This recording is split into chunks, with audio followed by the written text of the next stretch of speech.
2000년 전 예루살렘에서 시작되었던 복음, 예수님의 부활과 승천을 지켜왔던 제자들, 예수님의 마지막 명령을 기억합니다. 오직 성령이 너에게 임하시면 너희가 권능을 받고 예루살렘과 온 유대와 사마리아와 땅끝까지 이르러 나의 증인이 되어라. 제자들은 마가의 다락방에 모여 성령 받기를 위해 기도합니다. 드디어 오순절날 성령이 임하십니다. 그리고 사도들의 행전이 시작됩니다. 사도들의 선교 여정을 따라 터키와 그리스를 순례하면서 요한계시록에 나오는 소아시아 7교회를 통해 하나님께서 오늘 우리에게 하시는 말씀을 깊이 묵상하는 시간을 가졌습니다. 예루살렘에 큰 박해가 일어났습니다. 스데반이 복음을 전하다 돌에 맞아 순교한 것입니다. 그 일을 마땅히 여겼던 사울은 다마스쿠스에 가서 그리스도인들을 잡아들일 계획을 세웁니다. 그렇게 다마스쿠스로 가는 길에 부활하신 예수님을 만납니다. 그 후 사울은 전도자의 삶을 살게 됩니다. 최초 이방교회가 세워진 안디옥에서 바나바와 사울은 안수받고 파송받게 됩니다. 바울은 아시아 선교, 지금의 터키 선교를 위해 밤빌리아에 있는 버가로 건너갑니다. 그때 함께했던 마가 요한은 예루살렘으로 돌아가게 됩니다. 버가는 당시 최대 항구 도시로 상업이 발달되었고 많은 우상들을 위한 신전도 있었던 도시입니다. 바울이 왔었을 때는 안탈리아보다 여기가 더 컸던 지역입니다. 로마 당시의 얘기를 따지면 그 앞에 보이는 히포드롬인데 전차 경기장, 여기는 버가 시내입니다. 빌립보를 유럽 전도의 최초지라고. 근데 여기도 이제 그렇게 생각하면 최초 지역이죠. 뒤에 보이는 이곳은 당시 바울이 전했던 복음의 결과로 세워져 있던 버가의 교회터에 있습니다. 바울은 버가에서 비시디아 안디옥으로 가서 회당에서 복음을 전하자 많은 사람들이 믿게 됩니다. 바울은 타우루스 산맥을 넘어 이고니온으로 이동합니다. 타우루스 산맥은 평균 1100m로 가장 높은 곳은 4000m가 넘는 고산 고원지대입니다. 바울은 이곳을 전부 걸어 다녔습니다. 성경의 이고니온을 지금은 코냐라고 부릅니다. 이곳에서 오랫동안 머물며 복음을 전합니다. 현재 이곳엔 이슬람의 신비주의 학파인 메블라나 사원이 자리 잡고 있습니다. 바울은 이곳에서 복음을 전하다 사람들이 돌로 쳐 죽이려 하자 루스드라와 더베로 피해 복음을 전합니다. 하지만 그곳에서도 돌에 맞아 사람들이 죽은 줄 알고 성 밖으로 버립니다. 그러나 다시 일어나 왔던 길로 돌아가 교회의 지도자들을 세웁니다. 바울은 버가로 돌아와 말씀을 전하고 아탈리아로 내려와 배를 타고 안디옥으로 돌아가 1차 선교여행을 마칩니다. 바울은 루스드라에서 디모데를 만나 아시아 터키 선교를 준비하지만 성령이 아시아로 가는 것을 막으십니다. 그런데 바울은 부르기아와 갈라디아를 거쳐 무시아에서 비두니아, 터키 북부로 가려고 합니다. 그러자 예수의 영이 허락하지 않아 드로아에 머뭅니다. 그때 바울은 환상 중에 마케도니아 사람이 나타나 건너와서 우리를 도우라는 음성을 듣고 성령의 지시를 따릅니다. 바울이 배를 타고 이틀 걸려 사모드라게를 지나 네아폴리 항구로 들어옵니다. 네아폴리는 인구 10만의 도시였습니다. 현재는 카발라라고 부릅니다. 바울이 이곳 네아폴리 항구를 통해서 빌립보 지역으로 들어가게 됩니다. 우리도 이 드로아에서 환상을 봅니다. 건너와서 우리를 도우라. 바울은 언덕을 올라 에그나티온 도로를 통해 빌립보로 들어갑니다.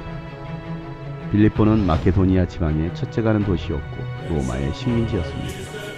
356년에 알렉산더 대왕의 아버지 필리포스 2세가 여기를 차지하려고 합니다. 이걸 차지하면서 자신의 이름으로 필리피라는 도시로 이름을 바꾸고 국장도 그렇게 만들어주고, 이 도시를 차지함과 동시에 인근에 있었던 아까 눈 높이는 그 판디온산에 있는 금광도 소유하게 되면서 폴리스라고 불리던 수많은 도시국가 도시들을 힘낼 수 있는 그런 역사를 쓰게 됩니다. 사도 바울이 당시 들어오셨을 때 도리석을 쫙 다 만들어졌고 무대도 다 있었고 다 있었겠죠. 이 극장들이 이렇게 폐허가 되기 시작한 거는 5세기부터거든요. 로마 제국 국교가 기독교로 완전히 정해진 다음부터는 극장 사용도 금지되고 이건 극장이라는 거 다 우상 숭배에서 시작된 거기 때문에 올림픽 제전 등등 이런 제전은 다 종교 의식을 겸한 거기 때문에 우상의 숭배가 되기 때문에 금지가 됩니다. 그때부터 이제 점점 황폐화되고 버려지고 하다 보면 오셨을 때 아마 어쩜 여기서 말씀하시는 분 있죠. 목소리를 쭉 듣잖아요. 쫙 앉아있는 사람들 앞에서 변질돼 버리기 시작하면 금방 그것도 너무 쉽게 4세기 말에 이렇게 개탄한 작가가 있었어요. 하나님의 저는 대리석 기둥으로 빛나고 지붕은 황금빛 지붕으로 찬란한데 우리의 예수 그리스도는 수위에 궁중에 떨고 계시다. 자유 없고 박해 시간 끝나고 이제 막 교회 짓고 막 예배 드리게 한 지가 얼마 되지도 않았는데 얼마나 앞을 다퉈서 화려하게 성당을 치장하는 데를 했는지 오늘 21세기가 다를 바가 없다라는 거죠. 아고라 광장입니다. 필리포에 살고 있었던 많은 시민들은 이곳에 나와서 토론도 하고 또 하루하루 있었던 그 일들을 또 이야기들을 나누는 장소이기도 했습니다. 빌립보에는 유대인 회당이 없어 기도처에서 모였습니다. 그래서 바울은 기도할 곳을 찾아 문 밖 강가에 나가 여자들을 만나 복음을 전하다 자주색 옷감 장사 루디아가 복음을 받아들이고 그와 그 집이 다 침례를 받습니다. 루디아는 빌립보 교회와 바울 선교의 큰 통역자가 됩니다. 바울이 기도하러 가던 중 점쟁이 여종의 귀신을 쫓아준 일로 인해서 여종의 주인이 바울과 실라를 붙잡아 장터로 끌고 가 소동을 일으킨 죄로 옷을 벗기고 매로 칩니다.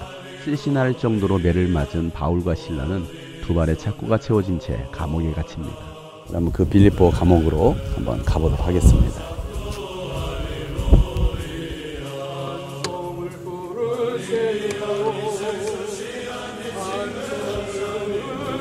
감옥에 일어났던 그 역사들이 우리 목회 현장에 우리 교회에 일어나게 해달라고 바울과 실라가 밤중쯤 깨어 찬송과 기도하자 지진이 일어나 착고가 풀리고 감옥문이 열리지만 탈옥하지 않고 간수와 그의 가정에 복음을 전하고 그와 온 집안이 하나님을 믿고 기뻐합니다. 감옥에 갇힌 것도 하나님의 계획이었습니다. 복음 때문에 당하는 고난, 그럼에도 찬송과 기도할 수 있는 것, 믿음입니다. 믿음은 감옥문을 열게 하고 영혼을 구원합니다. 제가 서 있는 이곳은 주후 5세기경에 지어진 빌립보 교회입니다. 루디아와 그의 가정이 예수를 믿게 되고 침례를 받게 됩니다. 그렇게 한 사람으로 시작되었던 복음의 역사가 이곳에 큰 교회가 세워지게 되고 또 예수 그리스도의 복음이 증거되는 곳이 됩니다. 하나님의 뜻에 순종했던 그 한 사람을 통해서 또 한 사람 루디아가 구원받게 되고 또 그 루디아를 통해서 하나님의 새로운 역사가 쓰여졌던 것처럼 오늘도 하나님의 말씀에 순종하는 그 한 사람을 하나님은 찾고 계십니다. 바울의 복음의 열정은 감옥조차 그를 가두지 못합니다. 바울은 계속해서 암비볼리와 아볼로니아를 지나 데살로니가에서 복음을 전합니다. 암비볼리에는 기원전 4세기경에 세워진 사자상이 있습니다. 지금은 시골 한적한 곳이 되었지만 암비볼리는 마케도니아의 수도로 금이 많이 채굴되고 화폐를 만들던 시설까지 있었던 부유한 도시였습니다. 바울은 2차, 3차 선교여행으로 이곳 암비볼리와 아볼로니아를 찾습니다. 아볼로니아에는 바울이 복음을 전했을 비마터가 자리 잡고 있습니다.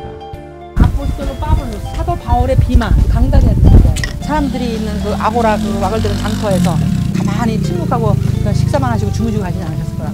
바울은 지나는 곳마다 예수님을 증거하는 증인의 삶을 살아갑니다. 지금은 순례객들만 찾아주는 쓸쓸한 장소가 되었습니다. 놀라운 것은 2000년 전에 사용되었던 지명을 지금도 그대로 사용한다는 것입니다. 바울의 선교회장 가운데 지나갔을 메테오라. 이곳은 순수한 신앙을 지키기 위해서 이곳으로 들어와 수도 생활을 했던 많은 사람들. 세속화를 버리고 하나님과 더 가까워지려 했던 이들의 모습 속에서 우리들의 신앙을 다시 한번 돌이켜봅니다. 바울은 베레아에 신라와 디모데를 남겨둔 채 아테네로 향합니다. 바울의 눈에 비친 아테네는 그야말로 신들의 도시였습니다. 도시 가장 높은 곳 아크로폴리스에 세워진 파르테논 신전과 아고라에는 아리스토텔레스, 소크라테스, 플라톤 수많은 철학자를 낳은 스토아 학당이 자리 잡고 있고 종교와 철학과 경제와 문화가 지배하는 도시였습니다. 종교심이 많고 새로운 철학을 갈구했던 그곳에서 바울은 아레오바고 언덕에 서서 하나님만이 유일하신 창조자 하나님이심을 선포합니다. 아레오파고스라고 불리는 이름, 고대뿐만 아니라 오늘날도 그 이름으로 불리는 그 언덕이 바로 여기예요. 인간들은 죄를 지을 수밖에 없는 존재인데 그 중에 가장 잔혹한 죄인 사람을 살해한 살인범을 재판하는 그런 최고 법정 역할을 했다고 합니다. 우리가 유럽에서 가장 최초의 법정이었다는 것이 바로 이곳이 되겠습니다. 그래서 오늘날 그리스의 대법원 명칭이 똑같이 아레오파고예요. 그때 그 시대의 사람들의 주된 관심은 구원과 항복이었대요. 그 유명한 민주주의 현장이고 그 유명한 철학의 현장입니다. 소크라테스, 플라톤, 아리스토텔레스 등등 철학의 광장이고요. 스토아 학파의 뭐 제논이라든가 에피크로스 등등 그들의 그 철학당이 있었던 아고라가 되겠습니다. 학교 건물같이 생긴 긴 건물이 복원된 스토아인데 복도를 길게 만들어갖고 그늘을 시원하게 만들어서 또 안에서 주랑 안에서 대화를 하고 철학을 했던 그 학파를 그래서 스토아에서 했기 때문에 스토아 학파라고 부르는 거예요. 그 대장장이 신을 그 기념해서 지은 신전이에요. 그래서 헤파이스토스 신전이라고 합니다. 아크로폴리스도 그 취향찬란하던 그 사도 바울 눈에 정말 우상의 전으로 보였던 그것도 지금 보시다시피 저렇게 다 이렇게 파괴도 되고 이 자리에 그대로 그 저 자리에 그대로 그 유명한 파르테논 신전이 있었고 거기다가 신에게 박힌 조각상들도 너무 많이 번쩍번쩍 빛나던 그런 곳입니다. 예, 이 언덕에서 복음을 전하셨던 우리 사도 바울 그리고 여기서 이제 고린도로 가신 거죠. 아테네의 수호 여신 아테나를 위한 파르테논 신전. 고대 그리스와 아테네 민주주의 상징입니다. 이 신전은 도시의 수호신은 누구로 정할 것이냐를 놓고 바다의 신 포세이돈과 올림으로 상징되는 전쟁과 지혜의 여신 아테나가 경합을 벌였던 장소입니다. 아테나 여신을 도시의 수호신으로 선택하게 됩니다. 바울은 이곳 아테네에서 복음을 전했지만 그들의 철학과 신화 숭배가 복음을 거부합니다. 그럼에도 아레오바고 관리인과 몇몇 사람은 예수님을 믿습니다. 바울은 고린도로 내려가 아굴라와 브리스길라 부부를 만납니다. 그곳에서 1년 6개월간 머물면서 복음을 전하고 교회를 세웁니다. 고린도는 2개의 항구를 가지고 있었기 때문에 전 세계의 배들이 몰려들었습니다.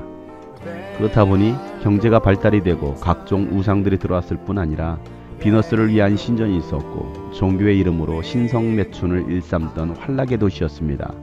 바울은 음란과 우상에 바쳐진 재물들로 가득 찬 신전들이 있었던 이곳에서 담대하게 복음을 전합니다. 포세이돈 행신을 위한 그런 국제적인 재전이 있어갖고 2년에 한 번씩 사람들이 다 모였거든요. 18개월이라는 세월에 거기 겹쳐있을 경우가 많죠. 많은 사람들이 찾아오는 곳이니까 선교하시기 정말 좋았던 그런 상황이고 갈리오스가 총독이 되었을 때 고발 사건이 나가 무산돼 버립니다. 갱그리아 항구에서 배 타고 에페소로 가시게 되는 거죠. 지금은 지진으로 폐허가 되었지만 바울이 복음을 전하기 위해 섰을 아고라 광장에 비마가 남아 있습니다. 바울은 고린도에서 데살로니가전서와 로마서를 씁니다. 겐그레아, 이곳은 고린도 동편 10km 지점에 위치한 항구 도시로 그리스의 무역 중심지였습니다. 바울은 이곳에서 베베 자매에게 복음을 전하고 훗날 베베는 겐그레아 교회의 일꾼이 됩니다. 바울이 고린도에서 로마에 보내는 편지를 썼을 때 베베가 전달해 줍니다. 바울은 에베소로 떠나기 전 이곳에서 소원한 대로 머리를 깎고 브리스길라 아굴라 부부와 함께 떠납니다. 에베소는 고대 그리스의 식민 도시로 건설되어 소아시아에서 가장 중요한 상업 요충지로 번성했습니다. 당시 20만 인구가 살았던 도시로 높이 20m나 되는 기둥이 120개나 되었다는 고대 7대 불가사의 중 하나인 아데미 신전터와 원형극장, 환락의 현장인 홍등가, 셀수스 도서관 등 문화와 예술과 지성 그리고 우상의 음란과 쾌락이 혼재되었던 도시입니다. 바울이 2차, 3차 선교여행 때 방문한 곳으로 2차 때엔 잠깐 머물고 3차 선교여행이 다시 돌아와 본격적인 선교활동을 합니다. 에베소에서 아볼로가 먼저 예수에 관한 도를 전했지만 성령에 대해서는 전하지 못했습니다. 에베소 도시 한 부판에 나이키 여신의 신상이 있습니다. 너희가 믿을 때 성령을 받았느냐라고 질문합니다. 그러나 이 에베소 지역에 있었던 많은 노인들은 성령을 받지 못했었습니다. 그래서 바울이 복음을 전하고 그들이 안수하니까 성령을 받게 됩니다. 바울은 회당에 들어가서 3달 동안 복음을 전합니다. 그래서 많은 사람들이 예수 그리스도를 받아들이는가 하면 일부 유대인들은 바울이 전하는 복음에 대해서 거부 반응을 일으키고 또 소란을 일으키게 됩니다. 반대하는 사람들 때문에 제자들을 따로 데리고 나가 두란노 학당에서 강론을 합니다. 바울은 2년 동안 에베소에 머물면서 복음을 전하고 교회를 세웁니다. 바울이 전한 복음 때문에 마술사들은 은돈 5만 일에 해당하는 책들을 불태우고 우상들을 없애기 시작합니다. 에베소 도시 전체가 바울이 전한 도 때문에 소동이 일어난 것입니다. 그때 은으로 아데미 여신의 모형 신전을 만들어서 돈을 벌던 데메드리오가 사람들을 선동해서 바울을 죽이려고 합니다. 그래서 바울과 동행했던 가이오와 아리스타고를 붙잡아서 파나유르산 언덕에 지어진 이 야외 극장으로 끌고 옵니다. 이곳은 24,000명을 수용할 수 있는 엄청난 규모의 극장입니다. 격분하여 외쳤던 에베소 군중들의 소리가 들리는 듯합니다. 큰 소동은 다행히 시청 서기관이 진정시킴으로 해산됩니다. 바울은 에베소에 머물면서 고린도전서를 씁니다. 바울은 제자들을 격려하고 마케도냐로 떠납니다. 이곳에는 초대교회 성도들이 그리스도인들끼리 알아볼 수 있는 신앙 고백을 물고기 모양으로 그려서 표시했었습니다. 헬라어로 익투스, 예수 그리스도, 하나님의 아들, 구세주. 고대 에베소 셀축에는 사도 요한 기념교회가 있는데 들어가는 입구에 박해의 문이라고 하는 문이 있습니다. 이 문은 에베소 원형 경기장에서 사자에 의해 순교당한 1세기 기독교인들을 생각하며 에베소 원형 극장에서 가져온 돌들로 세웠다고 합니다. 인내와 수고가 있었던 에베소 교회. 요한은 복음을 전하다 도미티아누스 황제의 독약과 뜨거운 기름통에 던져지는 심한 박해 속에서도 살아납니다. 유배로 간 밤모섬에서도 섬을 복음화하고 극한 박해 속에서도 요한계시록을 기록하며 에베소로 돌아와 요한복음과 요한 1, 2, 3서를 기록하고 전도자의 삶을 마감합니다. 전승에 의하면 요한의 무덤을 보러 수많은 사람들이 몰려들었는데 그 무덤을 만지기만 해도 치유와 기적들이 일어났다고 합니다. 그래서 기독교가 공인된 후 사도 요한의 무덤 위에 기념교회를 세웁니다. 신들의 도시에 세워진 에베소 교회. 요한계시록에선 이렇게 소개합니다. 너에게 나무랄 것이 있다. 그것은 내가 처음 사랑을 버린 것이다. 처음 사랑을 잃어버린 교회. 어디에서 떨어졌는지 우리는 생각해봐야 합니다. 그리고 처음 사랑을 회복해야 합니다.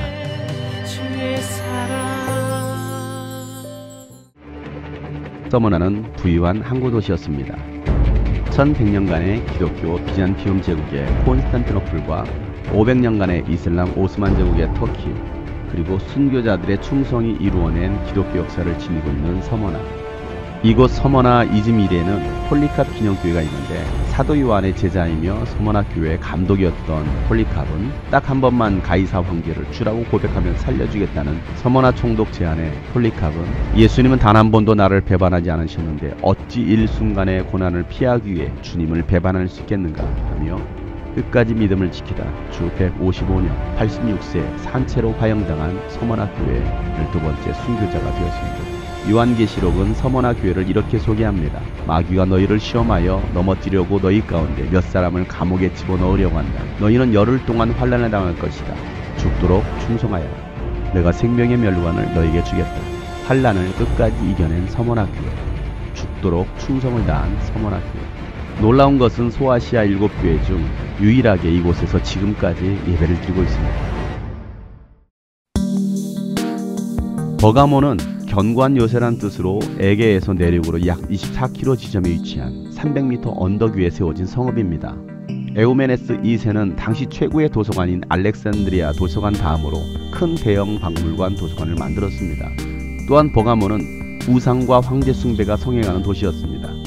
BC 29년 아우구스투 황제를 위한 신전이 세워진 이후 트라야누스, 칼리굴라 등의 황제 신전이 차례로 세워지므로 로마 황제 숭배의 중심지가 되었습니다.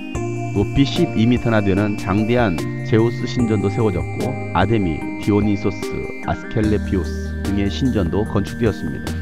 데메테르 신전에서 BC 2세기경의 것으로 추정되는 알지 못하는 신에게라는 비문이 기록된 제단이 발굴될 정도로 우상 숭배와 황제 숭배 사상이 어떠했는지를 알게 합니다. 사탄의 위는 이런 제단을 두고 말한 것입니다. 최초, 최고, 최대 이런 것들이 붙어있는 그런 곳입니다. 근데 이방인들이 복음을 받아들이게 되니까 황제 숭배를 하고 있는 그런 시기인데 이 이방인들이 핍박을 받은 거예요. 바울이 있었을 때는 덜 했는데 요한 이때는 하드리아누스나 트라이안이 핍박을 할 때는 힘들어지기 시작하는 거죠. 요한이 와서 여기에 있으니까 그 사람 한마디면 딱 영향력이 있는 거예요. 예수님 그때서부터 시작해서 지금까지 살아있는 그 사람한테 얘기를 들으면 야 죽도록 충성해. 그분 한마디로 얘기가 되기만 하면 죽기를 각오하고 그냥 죽는 거고 신앙생활 계속하는 거고 회개하라고 그랬더니 회개하는 거고. 하나님은 사도 요한에게 이 도시에 있는 수대 기독교인들에게 회개를 선포합니다. 이 땅에 있는 구함과 황제 신전, 제우스 신전, 수많은 이 신전들이 있었던 이곳에서 하나님이 아닌 다른 우상들을 찾았던 수많은 사람들, 초기의 믿음을 잃어버렸던 그리스도인들에게 다시 처음 하나님의 열정, 믿음을 회복하라고 회개를 선포합니다. 회개하고 끝까지 믿음을 이기는 자들에게는 감추었던 만나를 주겠다. 만나는 예수 그리스도의 생명, 하나님께서 주시는 그 새로운 만나를 주시겠다라고 말씀하셨고, 흰 돌을 줄 터인데 라고 말하고 있습니다. 노예들에게 자유를 선언하기도 하고, 유죄와 무죄를 판결할 때에, 무죄 판결을 할 때 바로 이 흰돌을 줬다고도 합니다. 또 예수님을 흰돌로 또 상징하기도 하고 있고요. 믿음을 끝까지 지키고 이긴 자들에게는 하나님께서 새로운 이름을 주신다라고 말씀하셨는데요. 흰돌을 주시는 그 하나님, 이런 세상의 변질 속에서도 끝까지 믿음을 지켰던 안티파스가 있었던 것처럼 우리가 변하지 않는 그 믿음, 진리를 끝까지 가질 수 있는 우리 모두가 되었으면 좋겠습니다. 버가모 교회 안에서는 발람의 교훈을 지키는 자들과 니골라당의 교훈을 지키는 자들, 여러 이단들이 성행하여 교회를 혼란케 했는데, 버가모의 성도들은 이런 와중에도 안디바와 같이 순교를 당하면서 끝까지 믿음을 지킨 사람도 있었습니다. 비록 지금은 다 무너진 터만 남았지만 순교자의 피가 있는 이곳에서 특별한 주일 예배를 드렸습니다.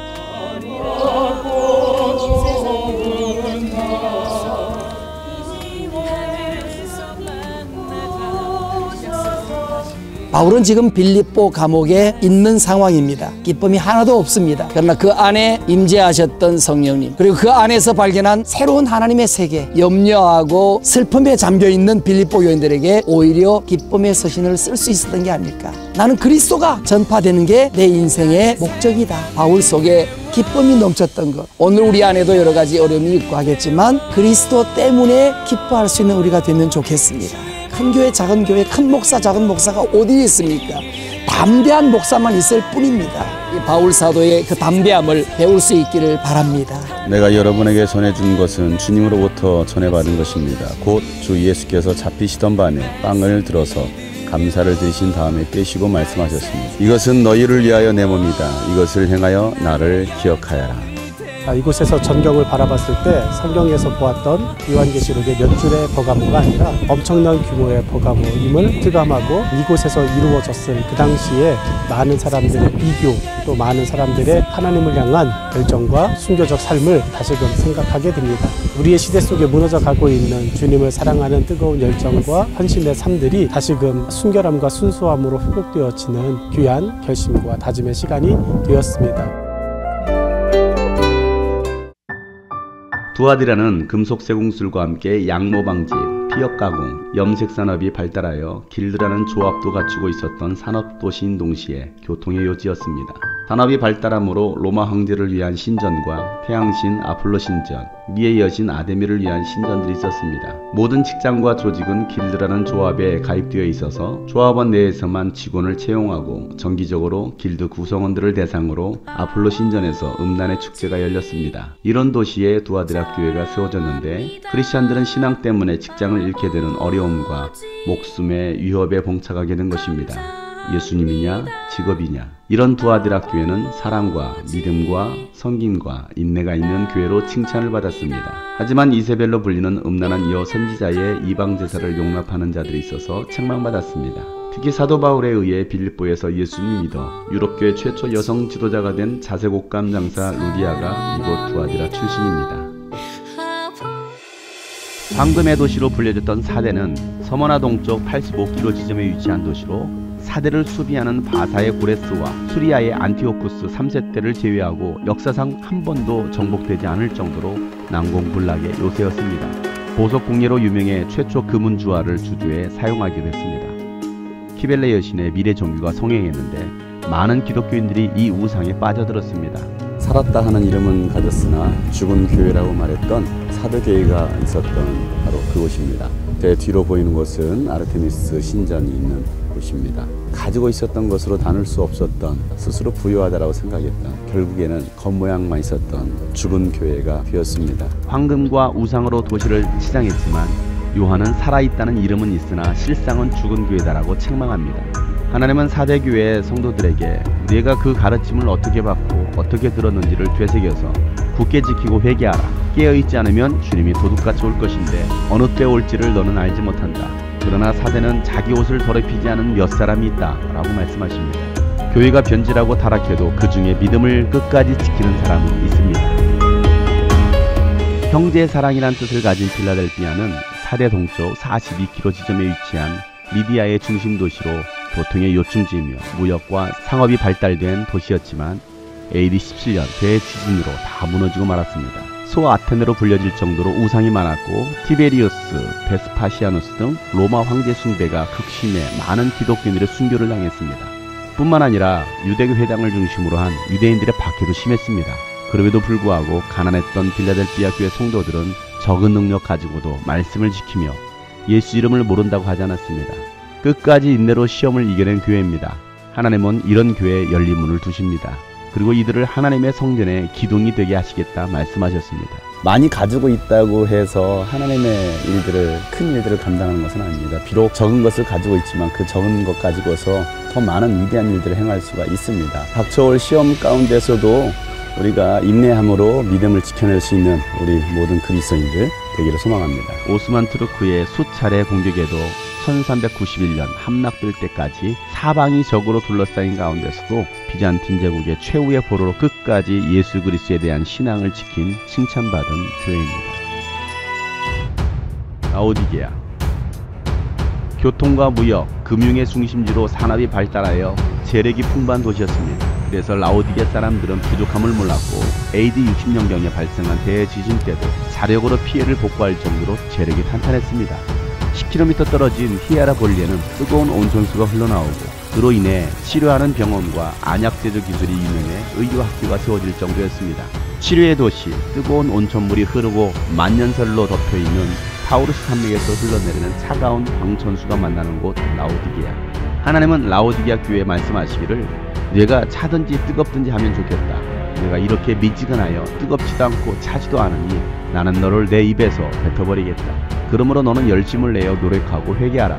누구든지 내 음성을 듣고 문을 열면 나는 그에게로 들어가서 그와 함께 먹고 그는 나와 함께 먹을 것이다 라고 말씀하십니다. 아무런 열정도 없이 그저 종교적인 의무감 때문에 신앙생활하고 있었던 이 라오디게아 교회를 향하여서 확실하게 열정을 가지고 할 것을 말씀하고 계십니다. 부유하다라고 생각했지만 가련하고 벌거벗었고 수치스러운 그들의 모습을 보라고 주님은 말씀하고 계십니다.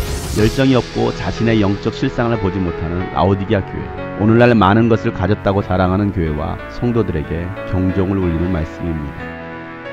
이곳 라오디게아와 히에라볼리는 바울이 로마 감옥에 있을 때 수종들었던 신실한 동역자요 골로새 교회의 개척자인 에바브라가 복음을 전한 곳입니다. 히에라볼리에는 키벨레 신전과 원형극장, 공중목욕탕과 부자들의 공동묘지가 있어 당시 얼마나 상업이 발달되고 큰 도시였는지를 알 수 있습니다. 그리고 도시 가장 높은 곳에 교회가 세워져 있고 전도자 빌립의 묘와 순교 기념교회가 있습니다. 바울이 넘었을 타우루스 산맥을 타고 갑바도기아로 향했습니다. 성경에 등장하는 갑바도기아는 오순절 성령이 마가에다라 광야에 있을 때입니다. 베드로가 성령을 받고 전한 복음을 듣고 갑바도기아로 돌아간 디아스포라 유대인들이 있었을 것입니다.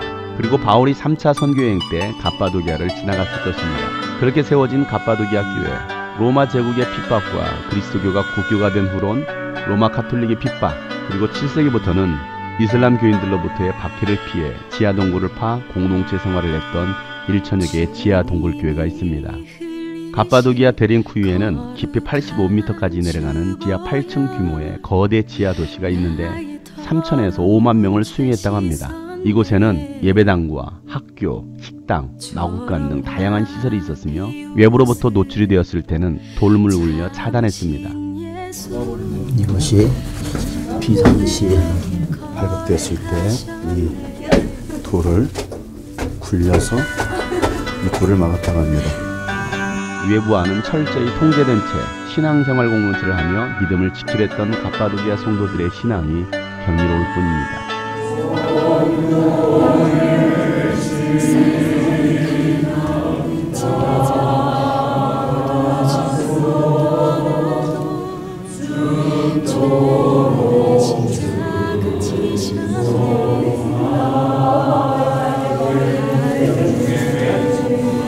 작은 곳에 우리 불평하고 원망하며 상황과 처지를 탓하고 나를 합리화시키지 않는 데를 돌아봅니다. 우리는 오직 열정과 순수한 복음, 마음과 목숨과 힘과 뜻을 다한 사도 바울의 복음 정신을 이어받아서 죽도록 충성하시는 주의 종들이 다 되시를 예수의 이름으로 축원합니다. 2000년 동안 믿음의 길을 걸었던 수많은 무명의 그리스도인들과 사도들의 피 흘린 발자취를 따라 걸었던 11일간의 선교행전. 바울이 3차 선교행 중 에베소에 와서 외쳤던 말씀을 떠올립니다.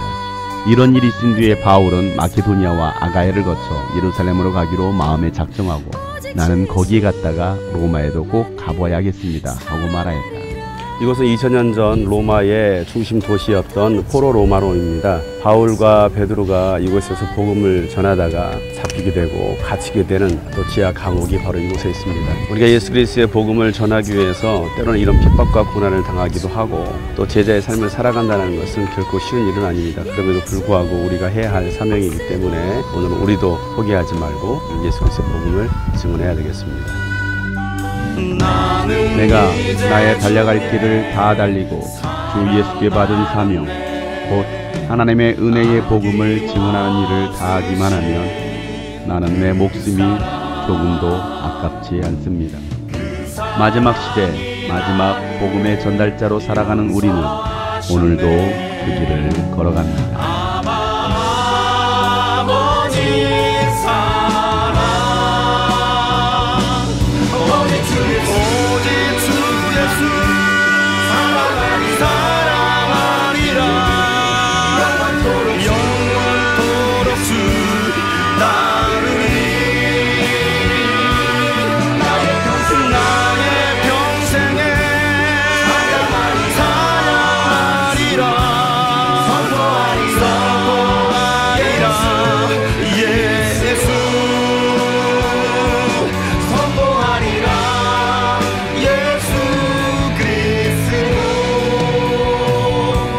다시 오실 주 예수